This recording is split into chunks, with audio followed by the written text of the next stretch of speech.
السلام علیکم، آپ دیکھ رہے ہیں کے نیوز ایچ ڈی۔ میں ہوں حارث علی شاہ گیلانی۔ چلتے ہیں آج کی اہم خبروں کی طرف۔ لیے چلیں گے ساہیوال۔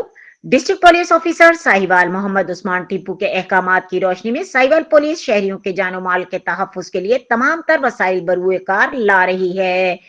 تفصیلات کے مطابق 19 سالہ طالبہ گھر سے نکلنے کے کچھ دیر بعد فون بند ہونے پر والدہ نے یونیورسٹی سے رابطہ کیا تو معلوم ہوا کہ بچی یونیورسٹی نہیں پہنچی۔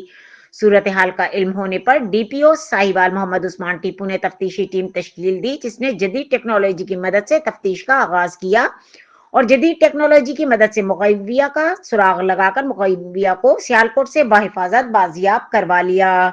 ابتدائی تفتیش سامنے آئے کہ مغویہ سوشل میڈیا کے ذریعے خاتون ملزمہ نے جھانسا دیا تھا کہ وہ اس کے ساتھ مل کر آن لائن کام کر کے پیسے کمائے گی، جس پر لڑکی کو جھانسا دے کر سیالکوٹ لے گئی اور پولیس کو چکمہ دینے کے لیے اپنی لوکیشن تبدیل کر رہی تھی۔